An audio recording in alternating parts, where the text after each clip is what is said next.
अक्कलकोवा पोलिसांनी श्री श्रवण दत्त साहेब यांनी ज्या पद्धतीने ही मोहीम राबवलेली, या सर्वांचे मी मनापासून आभार व्यक्त करतो. आणि आम्हाला मोबाईल मिळाला हा जो आनंद आहे साहेब, हा खूप मोठा आहे आमच्यासाठी. विषय किमतीचा नसतो, परंतु त्याच्यामधला जो डाटा असतो तो आमच्यासाठी खूप महत्त्वाचा आहे. माझा जो मोबाईल हरवला होता साहेब, त्याच्यामध्ये माझ्या मुलाचा मोबाईल तो वापरत होता. त्याच्यामध्ये त्याच्या शाळेची सर्व माहिती होती. तो बी फार्मसीला आहे, त्याने काही प्रोजेक्ट तयार केलेले होते. ते प्रोजेक्ट कॉलेजला जमा करायचे होते, परंतु दुर्दैव असं ते जमा करण्यापूर्वी तो मोबाईल हरवला आणि आमची सुद्धा गैरसोय झाली.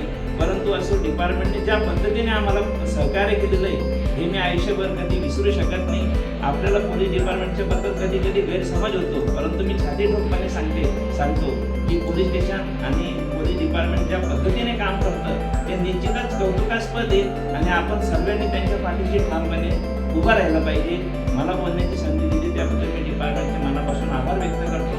आणि माझा मोबाईल डिपार्टमेंटने ज्या पद्धतीने प्रयत्न करून परत मिळवून दिला, त्यासाठी त्यांचे आभार व्यक्त करणं हे माझं कर्तव्य समजून मी मनापासून आभार व्यक्त करतो. मागील काही दिवसापासून पोलीस स्टेशन अक्कलकोवा येथे माननीय पोलीस अधीक्षक साहेब श्री श्रवण दत्त साहेब, अपर पोलीस अधीक्षक आशिष कांबळे साहेब आणि आपल्या अक्कलकोवा उपविभागाचे उपविभागीय अधिकारी श्री भोये साहेब यांच्या मार्गदर्शनाखाली अक्कलकोवा पोलीस स्टेशन स्तरावर एक हरवलेले जे मोबाईल आहे ते शोध मोहीम राबवण्यात आली.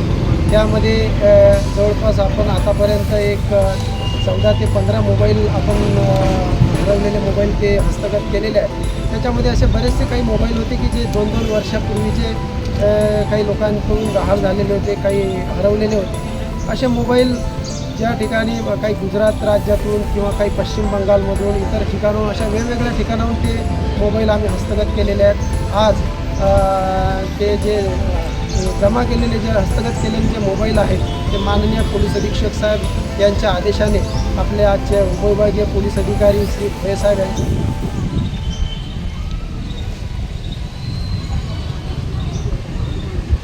करतो. आणि आदरणीय सर आपले उपविभागाचे अधिकारी भोये साहेब हे सुद्धा मयूर माळी यांचं शाल आणि श्रीफळ देऊन स्वागत करतील अशी मी सरांना विनंती करतो.